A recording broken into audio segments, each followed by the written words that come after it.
এই যে আমার ডান দিকে জায়গাটা দেখতে পাচ্ছেন, এই জায়গাটার নাম হচ্ছে মৃণালিনী আনন্দ পাঠশালা। তাই মৃণালিনী নাম হচ্ছে রবীন্দ্রনাথ ঠাকুরের স্ত্রীর নাম।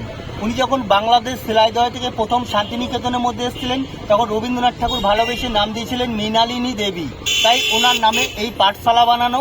এবং এই পাঠশালার মধ্যে যে ছোটো ছোটো সিমেন্টের বেদিগুলো দেখতে পাচ্ছেন, এই বেদিগুলোর মধ্যে টিচাররা বসে, আর 10টা আসন নিয়ে 10টা স্টুডেন্ট মাটির মধ্যে বসে এখানে ক্লাস হয়। মানে ক্লাস নার্সারি থেকে 12 পর্যন্ত ওপেন গাছের নিচেতে মাটিতে বসে ক্লাসগুলো নেওয়া হয়। এবং এখানে 3 ঘন্টা ক্লাস হয়, 1 ঘন্টা নাচ গান, 1 ঘন্টা খেলাধুলো আর 1 ঘন্টা পড়াশুনো।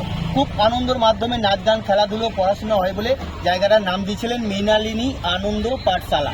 ওই যে খড়ের চাল মাটির বাড়িটা দেখতে পাচ্ছেন, এই বাড়িটার নাম হচ্ছেন দেহুলি বাড়ি। দেহুলি বাড়ি এই জন্যই নাম দিয়েছিলেন যে রবীন্দ্রনাথ ঠাকুরের স্ত্রী মৃণালী দেবী যখন কলকাতার জোড়াসাঁকোরে মারা যান, তখন দেহটাকে কিছুক্ষণ এই বাড়ির মধ্যে এনে রেখেছিলেন।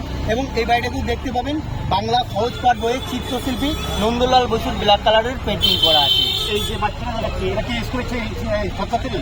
হ্যাঁ, স্টুডেন্ট এগুলো সব।